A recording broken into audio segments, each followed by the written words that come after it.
So I want you guys to tell me, what did you get out of this today? So somebody give me something that they learned. Probable versus possible. Okay, tell me about probable versus possible. Basically like possibles, depending on, I guess, the kind of person you are. Well, not really the kind of person you are, because everyone like has their insecurities, but like possible is the insecurities speaking and kind of taking the focus of what you're thinking about. That's a really good way to put it. I like that. So possible is everything that could happen, and maybe it's the story that we tell ourselves based on our insecurities, which is a really good way to look at it. I like it. It's not how I usually say it, but you're right. The possible comes out of these possible insecurities. And then the probable is actually, right? Without the story that we put in our own heads. Possible versus probable. That's a really good way to put it. I like that, Matt. What's something else that we learned?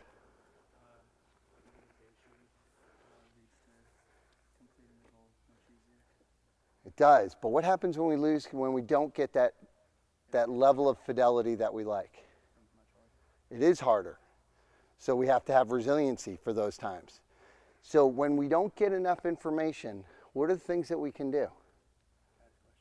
Okay, we can ask questions. And what should those questions sound like? Right, they shouldn't just be parroting, right, all the information back. They should be like, hey, is it 4 for each person? Did you say 4 for each person? Or, hey, does that one person have to be carried, or whatever it is? What's a starburst, etc. So a question like that. What else?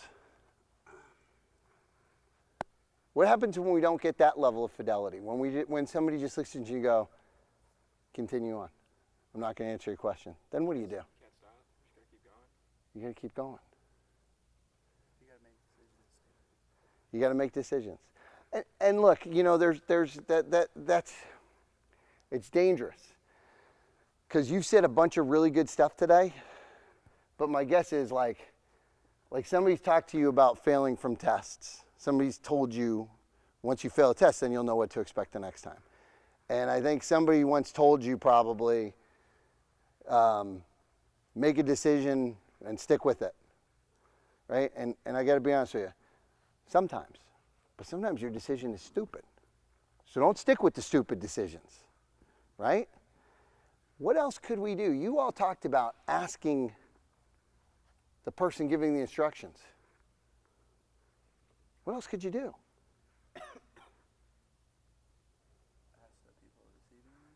Yeah.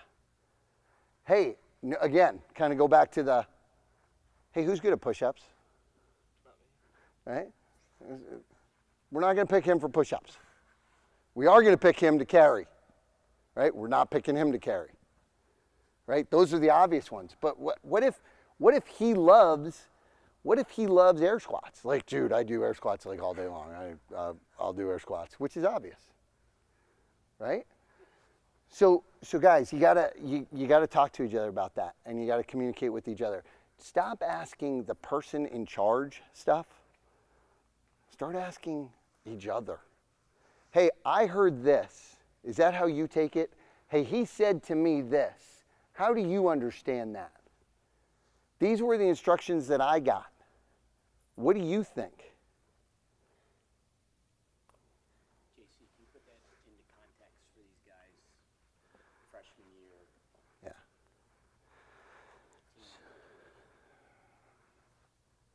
All right. Who is the smartest person? Who's going to be the smartest person on your team? Coach. I don't know that.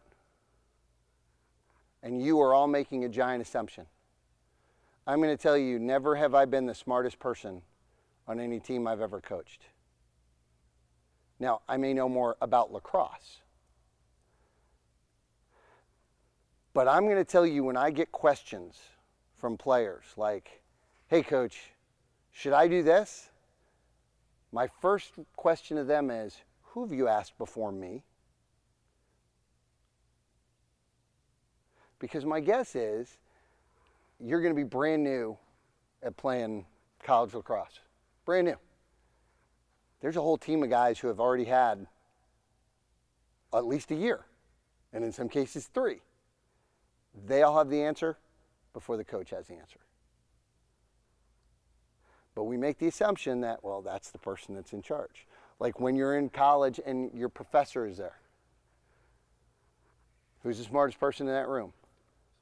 Bull.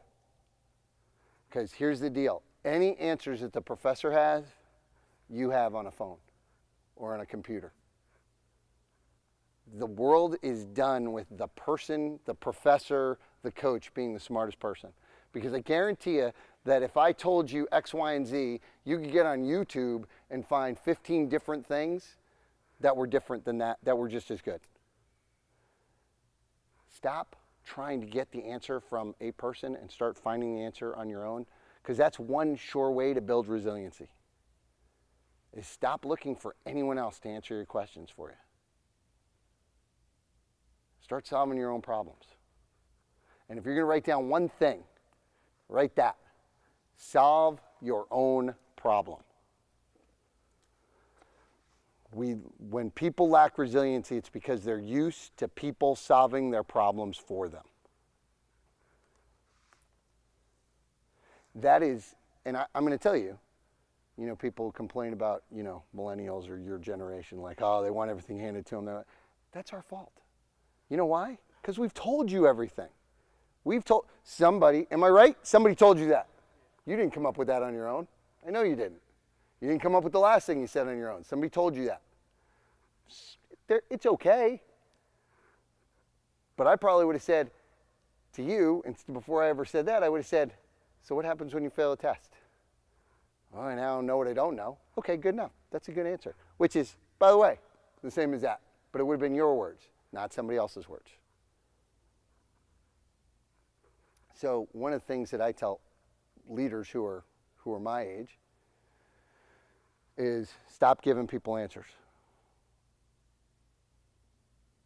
Like I'm going to tell you that if your coach is telling you how to play lacrosse, they're going to correct you when you make a mistake. But if they're telling you how to play lacrosse, they're not developing you as lacrosse players.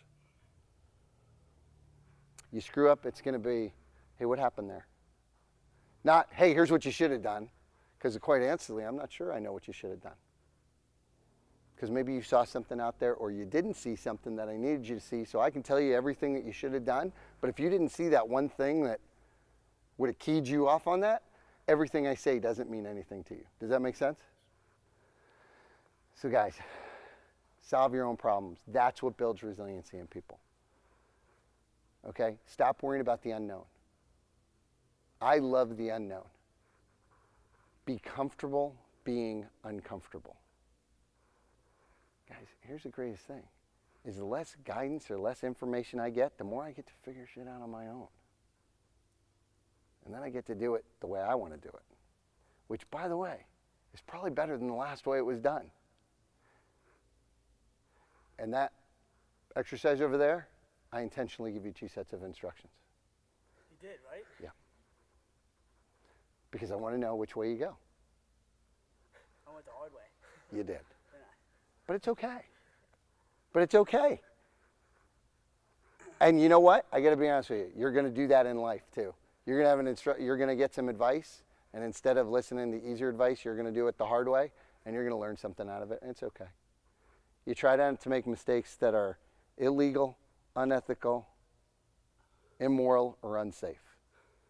All other mistakes are okay. And you don't want them to be negligent, meaning you should have known better. But anybody who doesn't think they're going to make mistakes, geez, I'm probably going to make 3 tonight. All right, what are your questions?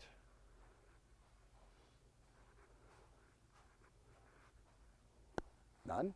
If your coach does kind of tell you how it should be done, not kind of the first way you said it to Joe instead of the second way, as being the recipient, what is it? Recipient. Recipient of that.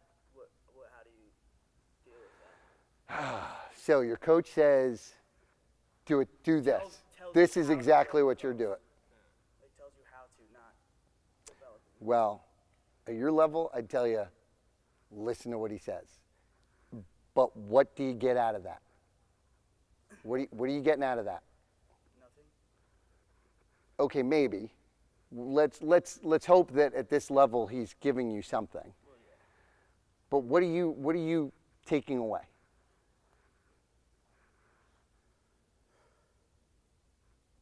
Well, here's what I always took away, because I used to have some leaders or coaches who told me, this is how you're going to do it.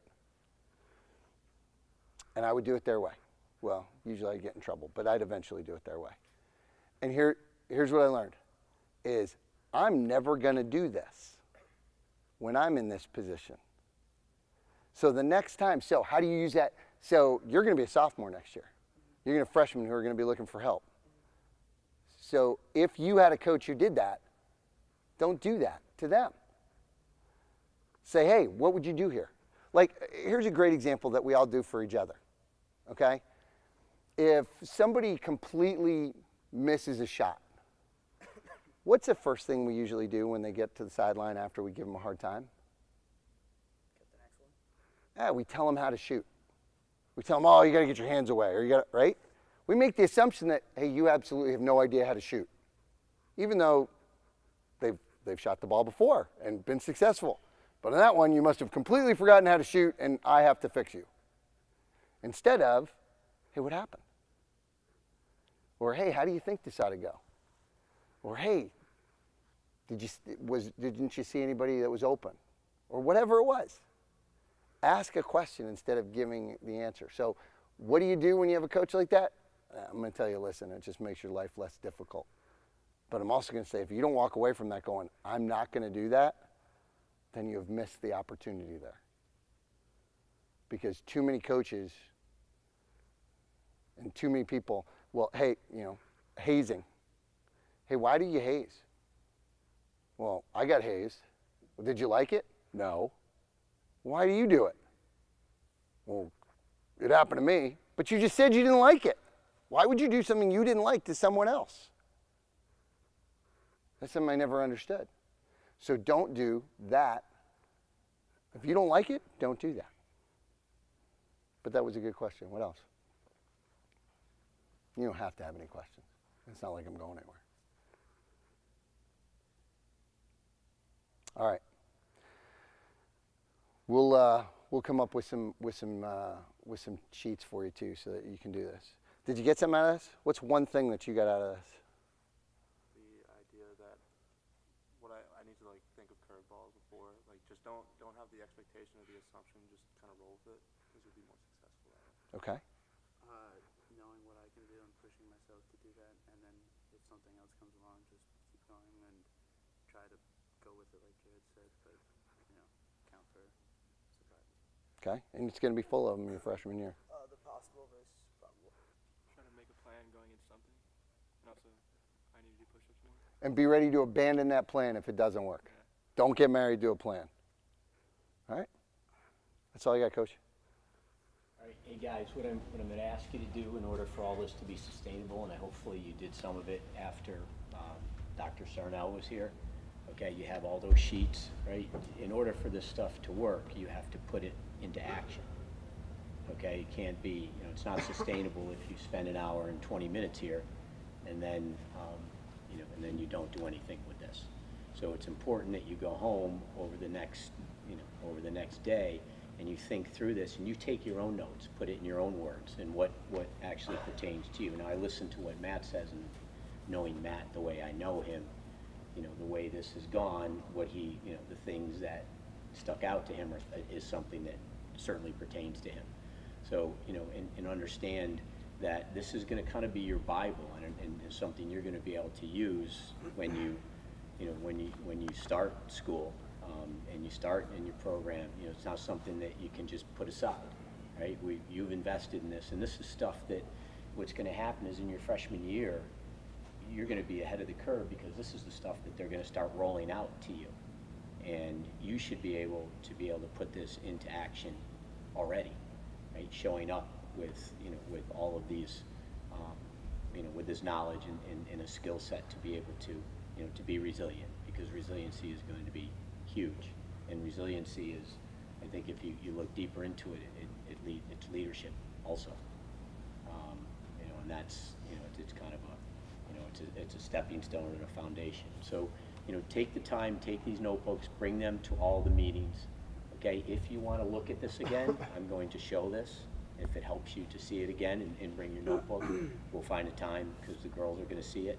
It's a little different, I think, when you actually participate in it as compared to just looking at it. But this is something that, you know, that JC does for, you know, for teams, for corporations, you know, and in a different, you know, setting and approach. But, you know, this pertains to both, you know, what you're going to do next, but not just on the field, but in the classroom, socially, you know, in everything you do. There's a, you know, there's a piece of this that's going to be, you know, actionable. All right. So I ask you to kind of use these as your Bible, build out through this what we're doing. Take the stuff that Lonnie gave you, review it. I'm going to get you some handouts. I'm going to send you some information, just be an outline on this. But again, it's only sustainable. It only works, number one, if it's in your own words and it's pertinent to you and how you are. And, you know, and number two, that you continue to keep revisiting and you actually, you know, do these things in every aspect of your life, whether it's your training program or your studies, you know, or even the, you know, the Tuesday nights or the stuff that you do with Hunter as far as, you know, strength and conditioning. Okay?